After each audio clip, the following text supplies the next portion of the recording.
하루 종일 기다리던 퇴근 시간이 드디어 왔는데 막상 집에 돌아오면 멍하니 스마트폰을 들여다보며 시간을 보내고 있는 자신을 발견하신 적 있으실 텐데요.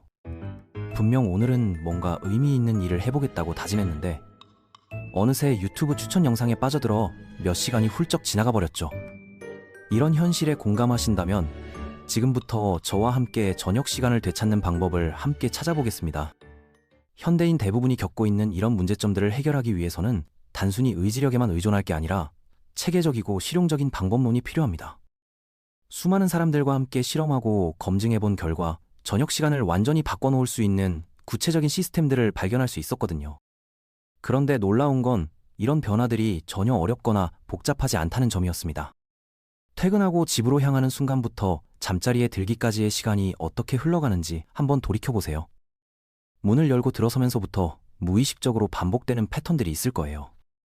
가방을 던져놓고 옷을 대충 벗어놓고 소파에 몸을 맡긴 채 스마트폰을 집어드는 일련의 동작들 말이죠. 바로 이 지점에서 첫 번째 변화를 시작해야 합니다. 업무 종료 의식이라는 개념을 도입해 보시길 권해드려요. 사무실에서 나오는 순간 또는 재택근무라면 컴퓨터를 끄는 순간에 의식적으로 3번의 깊은 호흡을 해보세요. 이때 마음속으로 일이 끝났다라고 명확하게 선언하는 거죠. 단순해 보이지만 이런 심리적 신호가 뇌에게 모드 전환을 알려주는 강력한 역할을 한다는 점을 알아두시면 좋겠습니다. 집에 도착해서는 90분 단위로 저녁 시간을 나누어 관리해보세요. 우리 뇌가 자연적으로 집중할 수 있는 시간이 대략 90분 정도라는 연구 결과가 있거든요. 첫 번째 90분은 완전한 휴식과 재충전에 집중하시고 두 번째 90분은 성장과 학습을 위한 시간으로 세 번째 90분은 관계와 소통을 위한 시간으로 활용해 보시면 됩니다. 그런데 이렇게 계획을 세워도 실천하기 어려운 가장 큰 방해 요소가 바로 디지털 기기들이죠. 스마트폰과 노트북이 마치 에너지를 빨아들이는 흡혈귀처럼 우리의 저녁 시간을 갉아먹고 있습니다. 이 문제를 해결하기 위해서는 과감한 접근법이 필요해요. 매일 저녁마다 스마트폰에서 앱 하나씩을 삭제해보는 거예요.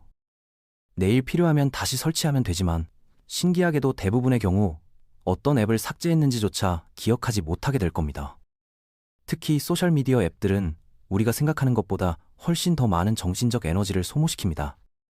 인스타그램, 페이스북, 틱톡 같은 앱들을 사용한 후에는 왠지 모르게 허무감이나 피로감을 느끼신 적 있으실 거예요. 이는 끊임없이 다른 사람들과 자신을 비교하고 수많은 정보를 처리하느라 뇌가 과부하 상태에 빠지기 때문입니다. 더 나아가서 잠자리에 들기 1시간 전부터는 모든 전자기기를 다른 방에 두고 생활해보세요. 침실은 오직 휴식만을 위한 공간으로 만드는 거죠.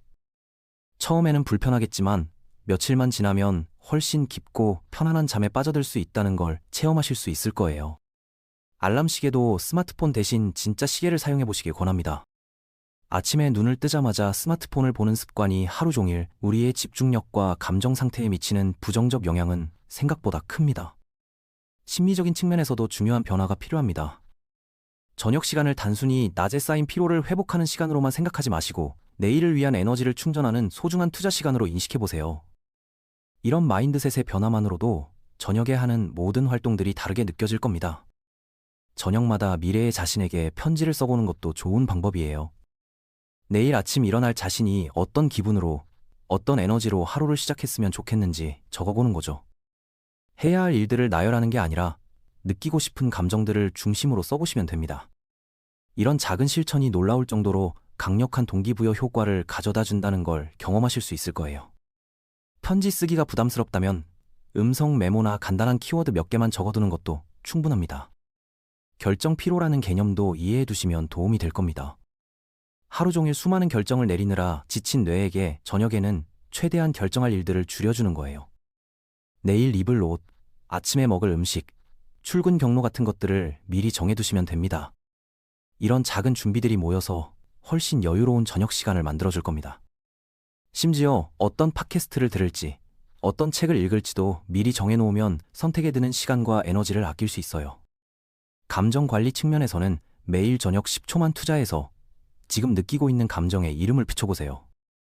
피곤함, 만족감, 아쉬움, 기대감 등 단순하게 명명하는 것만으로도 그 감정이 나에게 미치는 영향력이 현저히 줄어든다는 연구 결과가 있거든요. 감정을 억누르거나 무시하는 게 아니라 객관적으로 관찰하고 인정하는 거죠. 아, 지금 나는 조금 불안함을 느끼고 있구나. 또는 오늘은 뭔가 뿌듯한 기분이네. 라고 단순하게 표현해 보시면 됩니다. 이런 작은 습관이 감정 지능을 높이고 스트레스를 관리하는 데 큰 도움이 됩니다. 일상적인 활동들도 마음 챙김의 기회로 활용해 보세요. 양치질할 때는 칫솔의 움직임에, 설거지할 때는 따뜻한 물의 감촉에, 옷을 갈아입을 때는 천의 질감에 의식적으로 집중해 보는 거예요. 이런 평범한 순간들이 강력한 명상의 시간이 될 수 있다는 점을 기억해 주세요.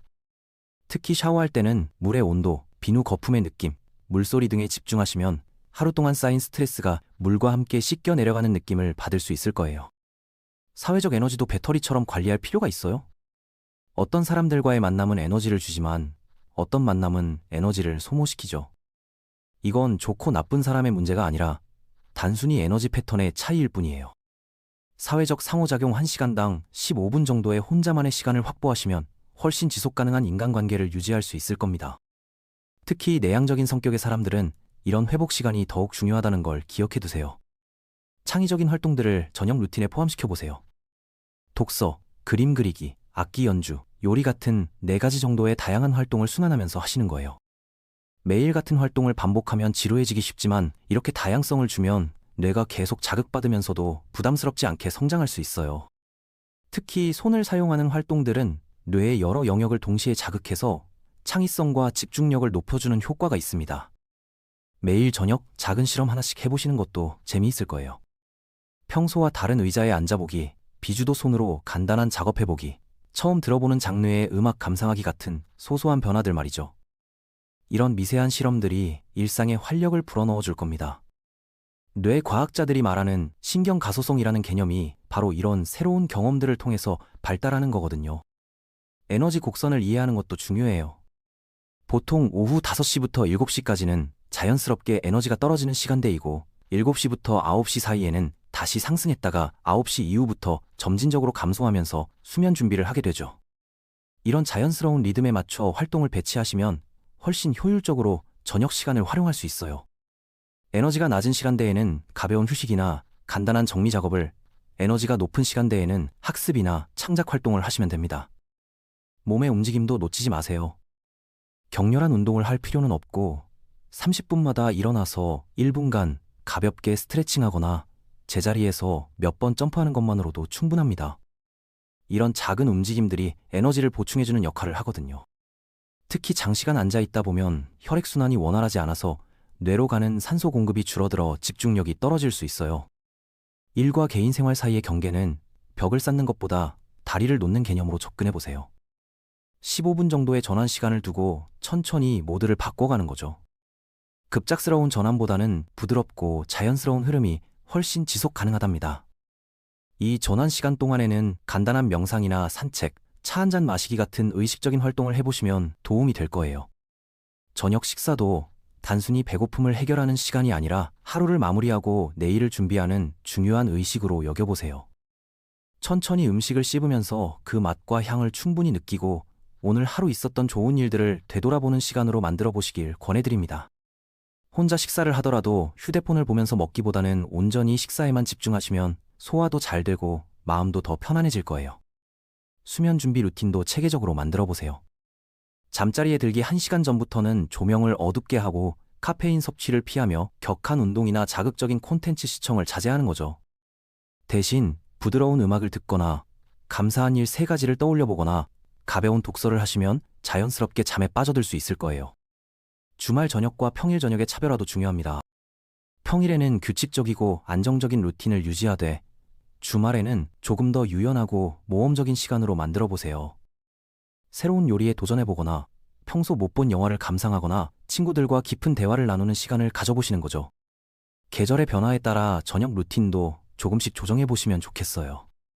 여름에는 시원한 산책이나 가벼운 야외 활동을, 겨울에는 따뜻한 차 한 잔과 함께하는 실내 활동을 중심으로 하시면 됩니다. 자연의 리듬에 맞춰 살아가는 것만으로도 더 건강하고 균형 잡힌 저녁 시간을 만들 수 있어요. 무엇보다 중요한 건 완벽함을 추구하지 말라는 거예요. 가끔 계획대로 되지 않는 날이 있어도 자책하지 마시고 다음날 다시 시작하면 됩니다. 저녁 시간의 변화는 하루아침에 이뤄지는 게 아니라 작은 실천들이 쌓여서 만들어지는 거니까요. 80% 정도만 실천해도 충분히 의미 있는 변화를 경험할 수 있다는 점을 기억해 주세요. 때로는 아무것도 하지 않는 시간, 그냥 멍하니 있는 시간도 필요합니다. 이런 비어있는 시간이야말로 우리의 창의성과 직관이 자랄 수 있는 소중한 토양이거든요. 모든 시간을 생산적으로 채우려고 하지 마시고, 때로는 그냥 존재하는 것만으로도 충분하다는 걸 받아들여 보세요. 이런 방법들을 꾸준히 실천하시면 저녁 시간이 하루 중 가장 기대되는 시간으로 바뀔 겁니다. 단순히 피로를 회복하는 시간이 아니라 진정한 나를 만날 수 있는 소중한 시간으로 말이죠. 여러분의 저녁이 매일매일 작은 축제가 되길 바라면서 오늘부터 한 가지씩 천천히 시도해 보시길 권해드립니다. 변화는 거창한 것에서 시작되는 게 아니라 바로 지금, 이 순간의 작은 선택에서 시작된다는 걸 잊지 마세요.